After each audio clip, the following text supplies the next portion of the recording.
For me, sales is like the core way to understand really what is unique about your business and what people are willing to actually sign on the dotted line and give you real money for. And so I don't think you can really like grow as a business if you don't know those core, like how your product market fit, like why people want to spend their time and money working with you. Welcome to Secret Ops, the podcast uncovering the world of operations, one episode at a time. I'm your host, Ariana Cafone, and today's guest is Amy Kalnoki, co-founder and COO of Bitwave. Now, for those who don't know, Bitwave is a finance platform designed specifically for businesses to manage cryptocurrency tax, accounting, compliance, and many more components. So this episode dives into the world of blockchain, which was exciting for me because a lot has changed within the last couple of years, and a lot has changed within the 5 years since Bitwave was founded. So Amy generously unpacks what is happening within blockchain, why we now refer to it as digital assets, and how you build operations within an industry that is ever changing. So let's jump in. Amy, I'm so excited to hop on. I feel like this is such a treat to not only talk to another operator who has worked in so many different specializations, but also in a field and in an industry that is changing so fast, it's almost hard to keep up. So I feel like we're going to really learn from your experience and your knowledge today. So thank you so much for being here. Well, thank you for having me. I'm really excited to chat. Yay. Well, let's jump into your experience, since that's what I'm most excited about, because you've really had a journey, and I'm curious the thread line through it and where you began. So guide us through that.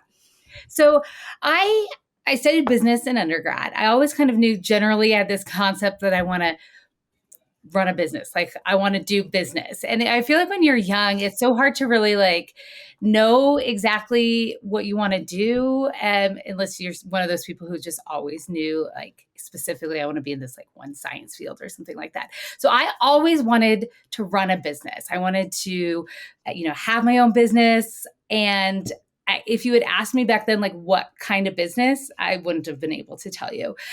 So my journey, like kind of just started in, just getting a first job. And I really started in sales and marketing more. And then it wasn't until I got into startups that I really developed like a broader skill set, and that I think like set me up for coming into an operations role. Because when you're at a small startup, you end up wearing so many hats. You're constantly being asked to do so many different things because the team is small. And that I think is kind of when I think about like a COO or just operations in general, that to me is what I think, like somebody who is willing to put on a million different hats and like, okay, today you're finance. Okay, today you're HR. Okay, oh my gosh, now you're this. And so because when you're at a smaller company, you don't have leaders in those roles.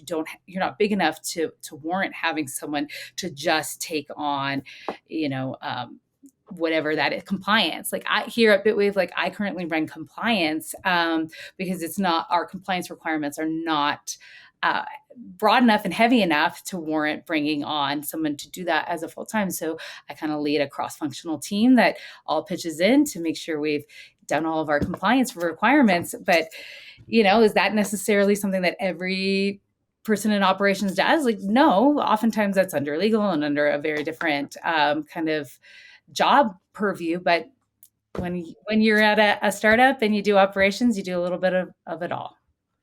Well, a question for you, because I find that my skill set that's the weakest is marketing for sure, and then sales. Yeah. So that's where you started your career. So what things did you gain within that lens that really helped you sort of funnel into operations? Yeah. Well, I mean, nonprofits, you don't worry about trying to make money, but a business, the core is you have to start making money pretty early on. And sales is such an important piece to that. And the marketing is a piece to sales because if no one knows about the company or knows what you do, you can't really sell it very effectively. And so when I think about sales, it's bringing the revenue in the door. It's such an important piece, and you really have to understand the core of whatever your business is. For us, it's software, the core, values of why someone would pay money for this. And it helps you fully understand the business and it helps you, I think, optimize internally on what people want, because you can build a really awesome product, but if no one's interested in buying it because it doesn't meet any needs, it doesn't solve any problems, you've wasted your time. And so for me, sales is like the core way to understand really what is unique about your business and what people are willing to actually sign on the dotted line and give you real money for. And so I don't think you can really like grow as a business if you don't know those core, like how your product market fit, like why people want to spend their time and money working with you. Well, and it makes sense too that that's not just something for the sales and marketing side, that is actually a North Star for the entire business, right? Because everybody should be able to have a clear understanding of like, what are we making decisions for? Like, what are we helping our customers to do? And being Right. really clear about that and having that experience, I'm sure has been really helpful in scaling a team and sort of developing out that operational foundation for any business that you're a part of. Yeah. And so much of sales too is like negotiation and objection handling. Like it's everyone's nature. Like, I don't need this, or I'm skeptical. Like, and so just being able, I think early on, I was good in my career to learn sales and a sales process, because, you don't, coming out of college or whatever, you don't have like Totally. negotiation skills. You don't know how to Totally. present something in a way that is understandable. But now, at a startup, we fundraise, we have VC capital. Like, I think back to that's like giving a sales presentation. Basically, you're telling your company, your business, and why someone would want to invest in it. And so it was good, broad, I think, foundational skills. But yeah. So how, I guess, along the journey, you also touch base on other specializations. Was it customer success that I'm remembering? Mm-hmm. That also kind of piqued my interest because I thought, oh my God, you're sort of marrying all of these things together into now I'm sure how you're viewing operations. But what were some key takeaways from that role and Yeah. what you're bringing into what you do today? Yeah. Well, so like you work so hard to get the customer, and then you have to keep them happy too. It's like, customers, great. Now we have all these people who are paying us. Oh gosh, we've got to really deliver on what we've sold them and keep them happy. And so that's kind of, and again, this was like what I was saying at the beginning. It was just at my previous startup, Sonata, like I just had to do customer success because like we had customers. And so I just got pulled into it one day. It's like, okay, we need this role. And so, yeah, finding a good process for getting tickets in and figuring out what the issues were, getting that to engineering. I mean, that is a challenge and a process. And to scale that, you have to have a kind of some good foundations in there. But honestly, it's just, again, it's kind of listening to what people are saying and making sure that you're following up with them and getting their problems solved. So, how are all of these sort of lessons and parts of your journey fusing into what you're doing with Bitwave today? Yeah. So at Bitwave, we're in such a unique space. So we make a digital asset accounting platform. So bookkeeping, tax tracking, revenue recognition, like a whole software suite for businesses that are transacting in crypto. But the thing about that is it's a really new industry and a new space. So my background, always enterprise SaaS software. So kind of bringing that to what businesses will need when they're interacting with this whole brand new thing. But the digital asset accounting space, the guidelines, the regulations, everything is constantly shifting. If you ask like two different CPAs, you get 3 or 4 different answers on like what correct treatment is sometimes for different things. And so I think having that like kind of broad set of, okay, today it's one thing and tomorrow it's another, and having that mindset of like, that's a fun challenge, as opposed to, I think there are some people that would drive absolutely crazy, like working in an industry Yes. where like, today the goalpost is here, but okay, there were new FASB guidance, and now the goalpost is over here for like the software that we need to do and what our customers are going to use it for and how they're going to report with it.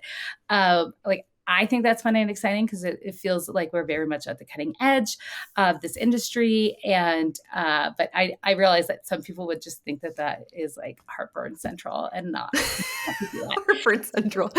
Well, I think from the outside, having been in startup world, the highs and lows are very high and very Mm, low, right? Like I absolutely. know that feeling.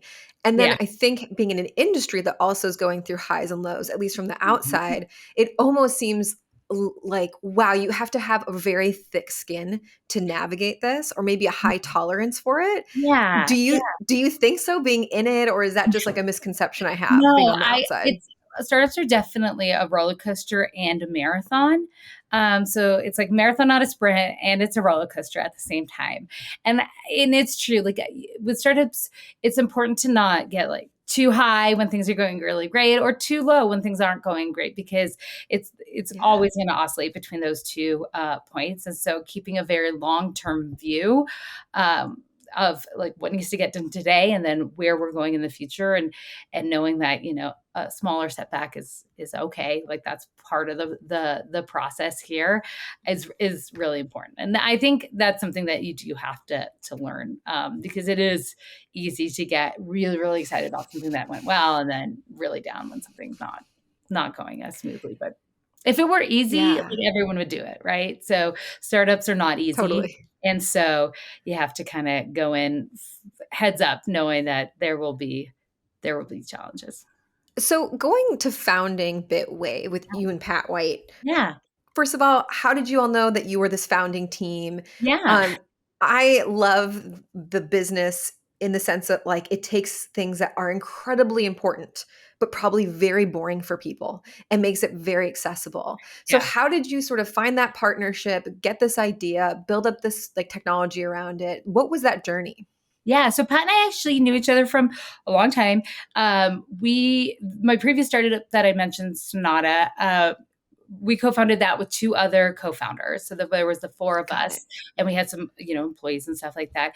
So we had, previously done an enterprise SaaS software. I learned about digital assets from Pat. He was very early into Bitcoin, and Mm, actually that startup, that other one, we worked out of a co-working space that actually had the electricity was included as part of the monthly desk rental fee. So Pat brought a Bitcoin miner and plugged it in, and it was an open concept space, and so it actually got kind of chilly in there, kind of an old warehouse and space in San Francisco, and so it functioned as a space heater for me because Bitcoin miners, they throw off a lot of heat, and that is so hysterical. yeah. That's how I first heard about Bitcoin. And for me, it immediately resonated when I thought about the cross border payments kind of use case of digital assets. For folks who aren't as familiar, you can transfer money peer to peer or B2B across borders because it's kind of functions as a world currency without high Mm, exchange rates. Or when you think about something like a Western Union that takes such a huge fee for people who, a lot of folks, come to the US, they work, they send money back home, and a huge fee is taken by like Western Union and lost in exchange rates. And I think that that's just crazy. And there are peer to peer and much cheaper solutions. And so I was really excited about digital assets and the potential to kind of rewire a lot of the financial system. And a lot mm, of the fintech that's out there that runs our large banks and everything is actually really old. If you think about it, it was all yes. founded either before or during the first dot-com boom. So like banks and everything run on like 30-year-old tech at this point. And so Mm. digital assets and blockchain technology to me is just a great tool to help kind of modernize some of that infrastructure that's out there. Yeah, that's something that when I got into technology, I didn't really quite understand that a lot of the things that we rely on are these like legacy code bases that are written in languages we don't even really write anymore. Yeah. And it's like the more you know, the scarier it is because you're like, oh my gosh, nobody's learning these languages. How are we doing this? And even though, crypto and blockchain can feel scary and new, it's also like older technology that's being used in different ways as well, Mhm. and being rethought, which is also exciting. So I'm sure that all of those pieces coming together, was a good foundation for then figuring out, okay, this is how we want to navigate this into Bitwave. When Mhm. you started to make the business, what were some key team members you knew you needed to bring on board to start the business? Yeah. So with me and Pat, like it actually works really well. He handles all things product and engineering. He's a great software architect. And so I let him kind of run anything that's engineering and software and product related. And then I handle basically everything else. That's how we got started. So anything customer facing, of course, anything like operations and backend.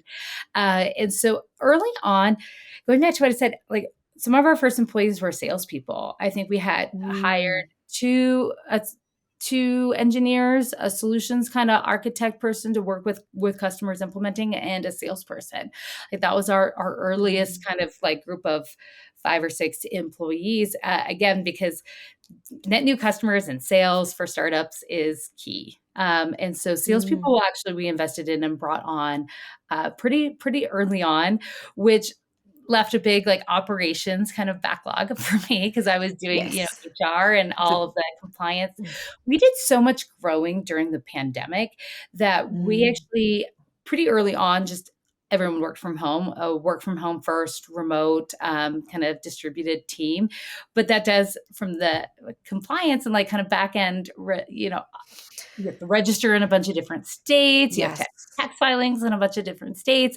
And so it's great to have the flexibility to be able to hire the best people no matter where they are based.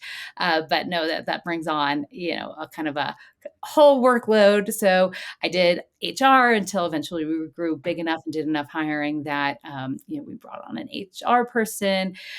For me, hiring, I think is really important. And I always like, kind of slow and steady and find the right people when the job Mhm. role is really, really needed. Mm. Um, is kind of our guiding principles on the hiring and yeah, investing in sales up front. Well, gets us to the trifecta. So, people, process, technology, the way to summarize operations. When you're looking at people, I often get the question, like, when is the right time to hire? And the answer I've gotten to some people is like, you hire when it hurts. Like, you hire right before it's super duper painful. Is that the case for you? And do you agree with that or do you disagree? Yeah. And what are some qualities that you're looking for at the stage of the business in any new hire that's joining the Mhm. business? So I think there's two ways to think. Certainly, like, yes, we always say like hire when like the knife wound is like you're like starting to bleed out. You're like, okay, I gotta hire. So yes, certainly hire when it's like painful and you just cannot do whatever it is that job role is anymore well. Because I think you can always Oh, do that's good. different job roles part time. Like if it's like the fourth thing on your to do list, like you can get it done, but are you executing on that well? That's Mm, probably when you should hire someone. So you really need them, and you no longer have the bandwidth to do that, whatever that job role is sufficiently. Or mm, I think it's also reasonable to hire people when there is a good chance that it will meaningfully move the business forward. And so I think you mm, should hire when it's painful, but then also it's okay to make some bets on like, hey, if we hire this business development person to go work on this region and this project, like there's a reasonable chance that we can unlock a whole new business there, then it's going to move us forward in a way that is not necessarily part of our business today. So it's okay to take some bets and hire some folks if there's a good chance that it could improve things in ways that maybe you aren't doing right now. It's such a good point because I think I saw that a lot with data analysts or data scientists, where maybe the business didn't have that, or they were doing very basic data analysis, but they knew that in hiring, a more data focused person, even though it was like the first team member that would do that it could really scale what they're doing internally and externally. But you can see that in a lot of different ways. That's a super good point. Also, the point about doing something well, I've seen a lot of people that sort of do it and they're like, yeah, we're checking the box, but it's kind of like haphazard, lots of Mhm. holes, maybe some business continuity risks in there. And so you got to be really honest with yourself and say, like, all right, I'm sort of doing it, but like, is it time? Is it time for me to let go of this piece and give it to somebody who can really own and like take this home? Exactly. Yep. Agreed. Now, when it comes to you get your people onboarded, how does process factor into this whole world of Bitwave? Because again, things are ever changing, but you're in a particular space where, compliance is incredibly important. So how do you balance being flexible and rigid at the same time? Yeah, it is. It's tough, and add in that we're a remote team and everyone's kind of working from their own home office too. So I mean, I think we're on Slack. We have a bunch of meetings, so long as they're productive meetings. I'm actually a meeting fan when you're a work from home team because it gives you a chance to actually talk to someone and not just type all day long on Slack back and forth or in an email. Yeah. And so I think from a process standpoint, making sure that we have things kind of documented and explained everything to everyone up front, and then always just encouraging people to ask questions if they're confused about the process or kind of what needs to get done. I think we've done a really great job of having a very open company where people feel comfortable asking anything on Slack. We have a very active general and questions and everything kind of open conversations. People post fun crypto like stuff or all the kind of news that's going on in the space. And so Mm. having a venue and a forum for people to ask questions if they're ever confused about what a process should be, I think is really, really important. Mhm. That also gets into sort of something that popped into my brain, which is because of the industry that you're in, the educational piece of your team is probably super important. So, posting news articles, posting updates, educating people on it. Like, I even noticed on your YouTube channel, you all have these sort of like small updates saying, like, here's Yeah. what this thing means. Yep. Yep. How does education sort of become a part of managing your people, training your people, also helping with refining processes? Where does that piece fit in? Oh, it's super important. We're always helping everyone stay up to date. We're lucky to we hire a lot of folks who are like CPAs too. So they are Mm. usually up on all the latest and in the accounting world of any changes that are coming down the pike. And so getting them on, having them share their knowledge and expertise with folks on our team who maybe are not as skilled in, accounting because that's not their job role, or they're not working on that piece of the product. But so long as they know, because these things are so important to our customers, that having everyone be like really up to date is really important. And so, yeah, we definitely spend time on that, and then also helping our customer, like providing those resources to our customers because it is so Mm. ever changing. We love having webinars where we'll invite some of experts in the space who we've worked with or partnered with or is our Bitwave customers on to share their knowledge and expertise. And I think that's what's unique about kind of the digital asset space, is that everyone's really willing to share knowledge and yeah, it's such a growing industry and there's so much excitement in it that people are really, really willing to lend their time and their expertise and their knowledge. And so we try to help facilitate that. Mm. So, in the explain to me like I'm five Yeah. mode, because I know that I'll have listeners who are going to hear digital assets and be like, what is that? And I think people actually know what it is, but they just don't know it by that term. Can you Yeah. break it down for us? Like, what does digital asset actually mean? Yeah, for me, I use that term because it's a bit broader. So you can think of blockchain as the underlying technology, and then people have different types of tokens. So some tokens are NFTs, non fungible tokens. That's a type of token. Some are maybe a utility token or something that, like a large foundation of a blockchain has issued, and that can function more of like a cryptocurrency. Or if you think of one of like the core ones, like Ethereum or Bitcoin, people really use those or stable coins as forms of payment. So, like a stable coin is a coin that's pegged to something like the dollar. And so those are all different types of digital assets. So I use that term to kind of be more inclusive because if you just say cryptocurrency, someone might not think Mm. necessarily that an NFT because people aren't really using NFTs as a form of currency as they would be for like a USDC, a stable coin. And so digital assets to me is the most broad and inclusive term of all the different types of tokens and assets and things that people are building with blockchain technology. When it comes to digital assets, have you seen, because Bitwave has been happening for the last 6 years, maybe? Am I Yeah, right? 5 years since 5 2018. years. Got it. So the digital asset space must have been so interesting to be a part of it in the last 6 years because it's ever changing. New things are happening. So has that definition evolved for you or has it remained the same? No, it's definitely evolved because at first, when I first got into digital assets, it was Bitcoin, it was ETH, it was some of these core large foundation. Then you have like the Chainlinks and the Solanas and all these folks, these big foundations that are working on their own layer one blockchain or layer two blockchains built on something like an Ethereum.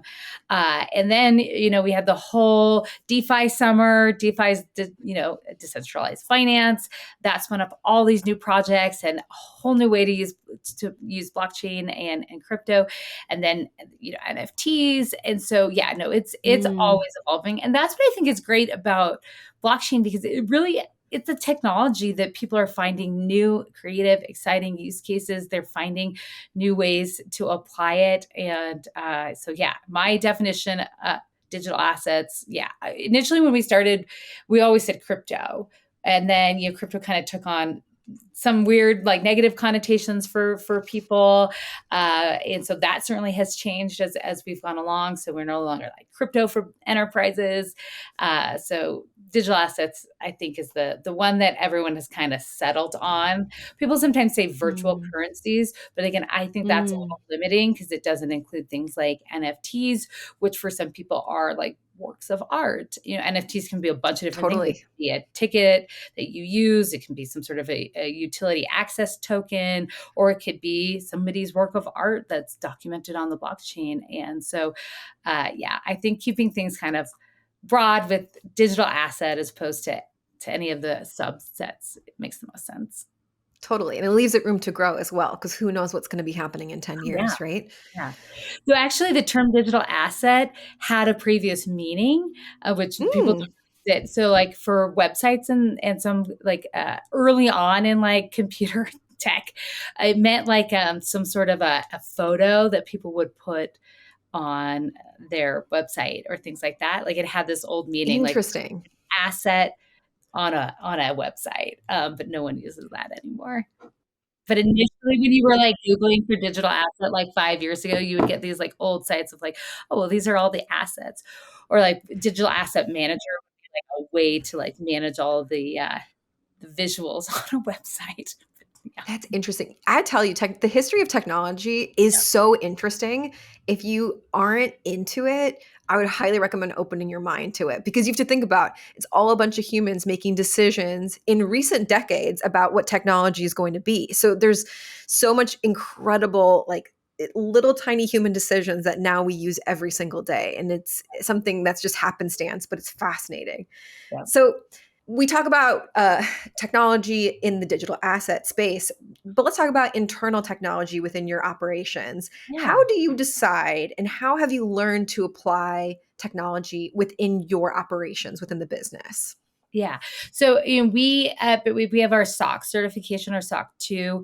So that's like, if you're, I'm sure a lot of your listeners will be familiar.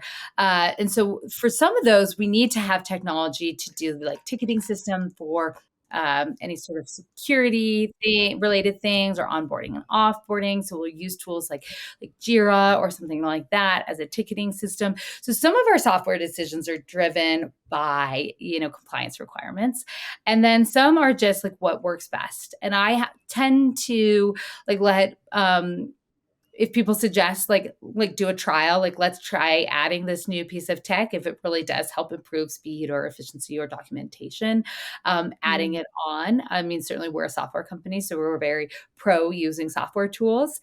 um, so I'm usually a trial first to see if it really mm, proves out the thought that okay, this is going to help. We have a vendor review process and things like that that we follow, for adding new pieces of tech. But I think keeping an open mind on it. Sometimes, I think, "Oh, I'm not sure this is really going to make things go faster or better," and I'm wrong. And then sometimes yeah. I'm like, "Okay, we are all excited. We're like, this is going to solve our problems," and then it doesn't. And so, having that kind of flexibility and trying it out. That's kind of the startup mentality. Like, giving Totally. something a shot, seeing reasonably if it was a good experiment, and if it was not, moving on. letting it go. That is Yep. so tough too, because it's hard to get emotionally not to get emotionally invested in a tool. Even tools that I love, I have to be willing to let go of them or just be willing to say this isn't the right fit. Right. But it's so hard. It is so hard. And it's good that you're like that you keep an open mind. I always have to remind myself tools are being updated all the time, software is being updated all the time. What was a tool that maybe didn't work a year ago could be an entirely different tool today, and you have to remain open to trying new things, as Yeah. hard as that can be sometimes when you have your beloved tools. So let's go into the behind the scenes, which is where we get a peek under the hood, learn about operations from parts that maybe we don't always get to talk about. And I think the first one that I really like to ask is, what do you think people get wrong about operations? Like, if you hear about operations, like, what do you think is the connotation that just doesn't fit in what you do? I guess that it's just finance. Like, I think a lot of times people think that it's like finance and budgeting, and a startup certainly it can be.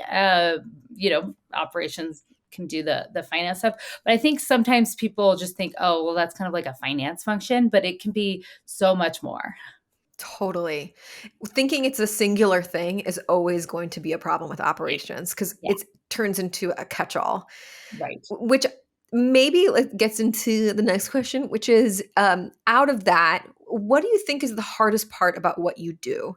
And what do you think that people should understand about that? That's a tough question because I think because it is so broad. The hardest part is probably just staying organized and keeping track of things. I Mm, think that's the hardest part of anyone's job when you have a lot of varied tasks on your plate. So, I mean, just that kind of organization. I think just generally in the workplace, that's what helps people be really, really successful, especially if you're like a work from mm, home team like we are. So for myself and for everyone, like just keeping those like really clear to-do lists and action items and just staying organized when you are juggling so many different balls in the air. mm. Do you have any sort of pro tips? Because I would say I'm a naturally organized person. I have my moments, of course, but as a leader, talk and navigate with a lot of people who aren't naturally organized. So, with the remote team and organization being so important, do you have any tips for helping people who maybe aren't organized to sort of become more organized or shift to that mentality? Have you gotten any sort of tips along the way? I mean, we're big, heavy Slack users. And so for me, like I kind of keep running to-do lists. I keep Slack messages. I keep certain ones like marked as like unread for circle back, like just having a really good process of how you're communicating with your team. Because I think staying organized, what I mean, like as a COO at this point, like I'm not necessarily the doer on a lot of the things that have to get Mm, done, but I'm like ultimately the person who's responsible for those things getting done. And so staying organized and like having a really good communication channel with your team, and because my to-do lists are dependent on like their to-do lists, and so totally. like a lot of one-on-ones and Slack messages and meetings, and just making sure that I know what everyone's doing and that I know when they're Mm, done doing it so that I can like move on to my mm. next task. So I guess the tip there is like whatever system you're using to work with your team, making sure that that's aligned with your to-do list. Totally. And I think that also aligns to operations. I think a lot of people think, all right, and you can put in a task management platform and then you can see, a bird's eye view of everything. And I'm like, Mm. no. Maybe that's part of it, but I find that in operations, the best thing that you can do is always sort of be a fly on the wall with conversations because you end up seeing the things that need to get done, 10 dominoes before it falls. Mhm. And that's like the hardest kind of part to articulate is like operations is really dependent on what other people are doing. And to know what other people are doing really comes out of listening Mhm. more than prescribing. There's that Yeah. happy balance, of course, right? But you have to also just be a fly on the wall and just listen and figure out what's the next steps. Yeah, yeah, I totally agree, and not everyone, like the task managers work for some people, but they don't work for everyone, and not everyone likes Mm, the same ones.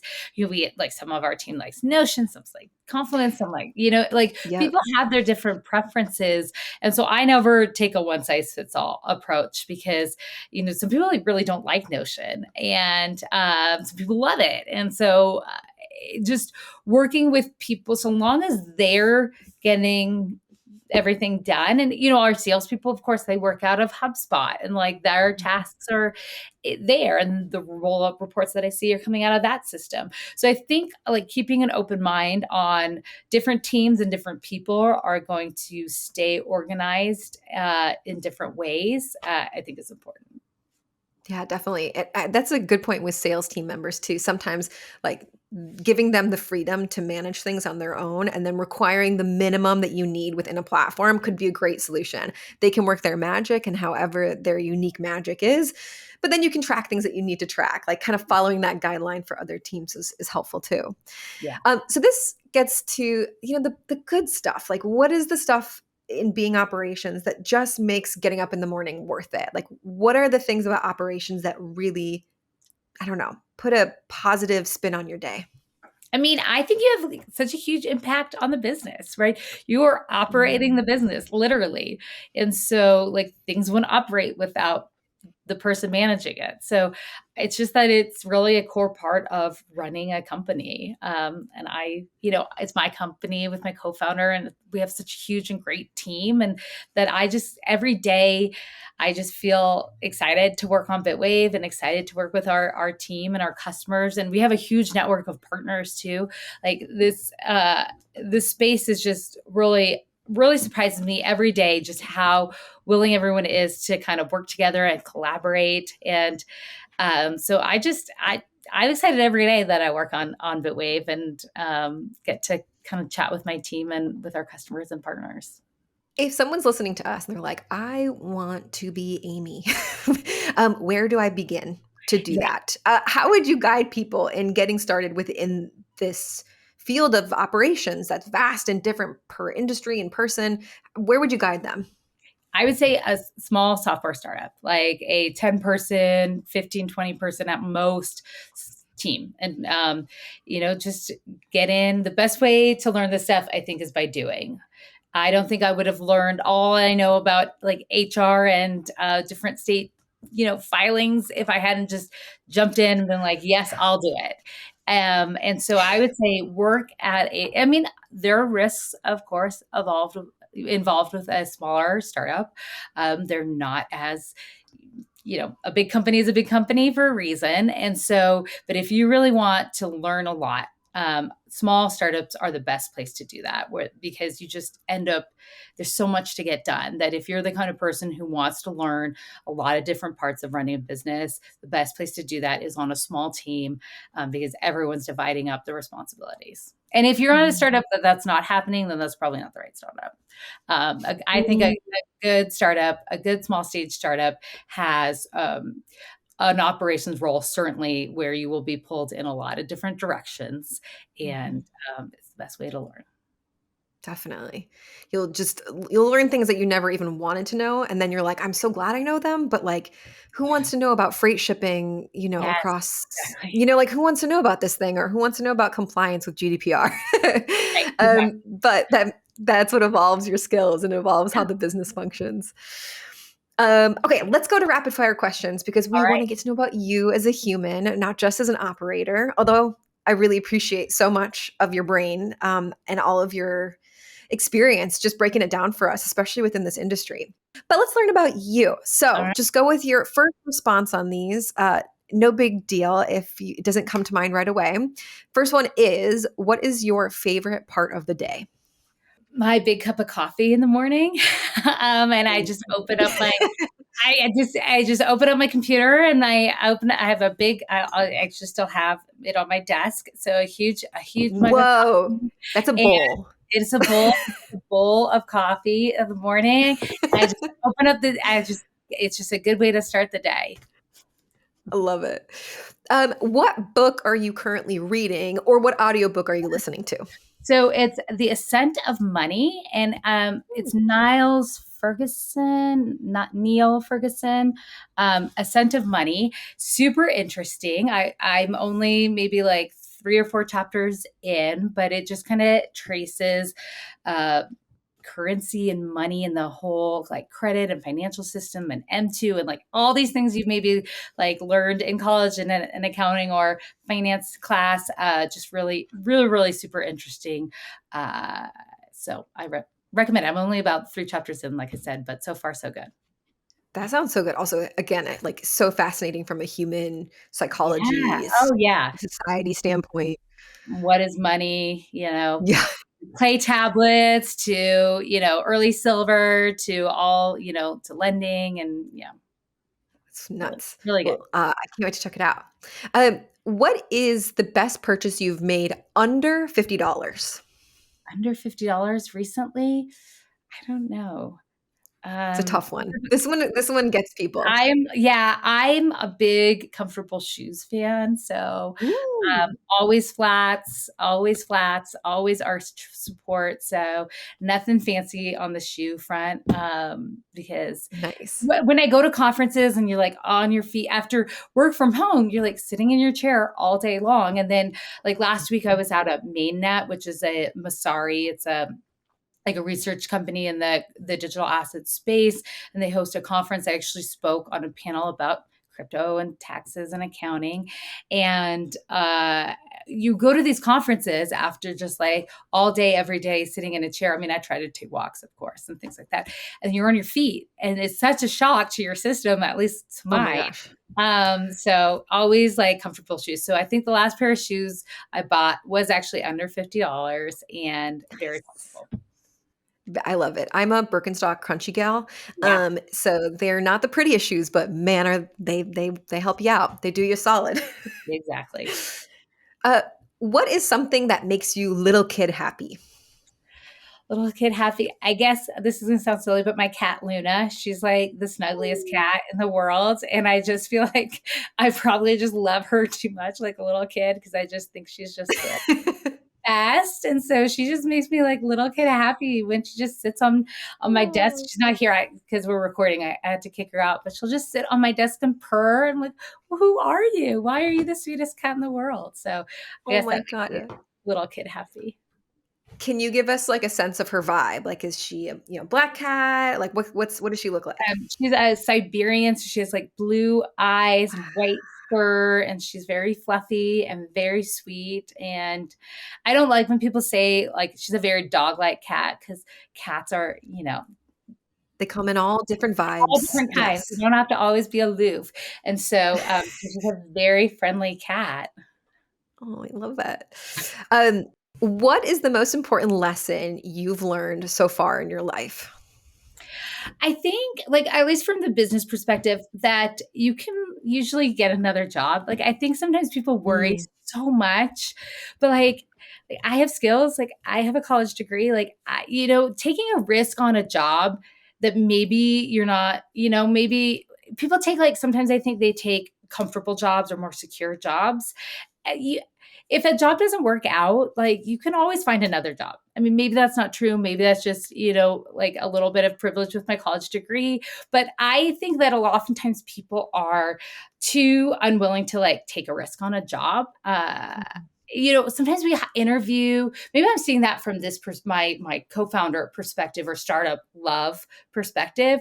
But like, we'll find a great candidate and we'll interview and we think they're great, and they obviously like the company, and then they get like cold feet about start mm. joining a startup or joining something like the digital asset industry. I understand everyone has different circumstances and different financial requirements, but I'm like, you should have more confidence in yourself.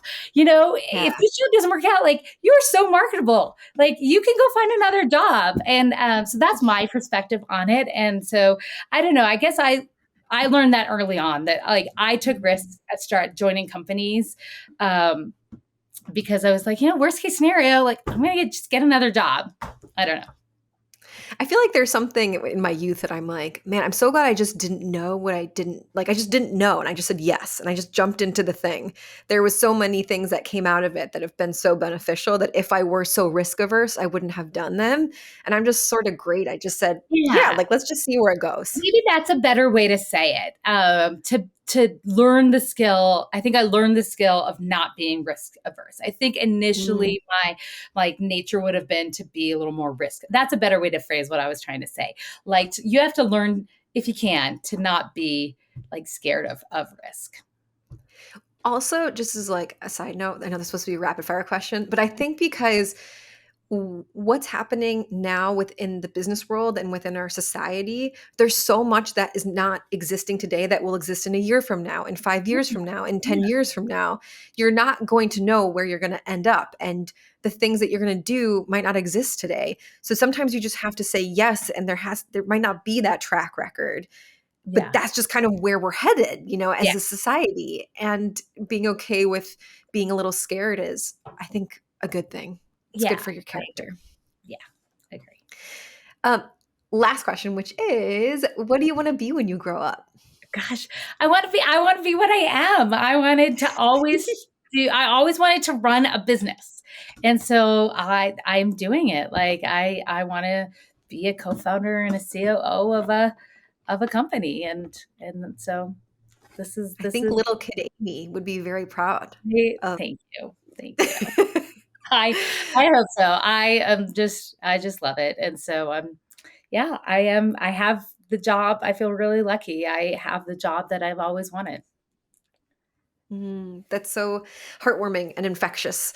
Uh, Yeah. if people are hearing you and again, they're like, love Amy, so curious about Bitwave, want to learn more, where would you want to direct people? Yeah, bitwave.io. Go there. You can get a hold of all of us, info@bitwave.io. Any email there can get routed to me as well. We're on X now at Bitwave platform and on LinkedIn as well. So Bitwave. Great. Amy, thank you again for sharing your knowledge and Sure. bringing to light this just evolving industry in the realm of operations. It's so fascinating to me, and I really appreciate you helping us to learn. Well, thank you. This has been really fun. Great. Secret Ops listeners, thank you as always for listening. It means the absolute world. This is a reminder to please subscribe wherever you find your podcast and check us out at secret-ops.com. We'll see you next time.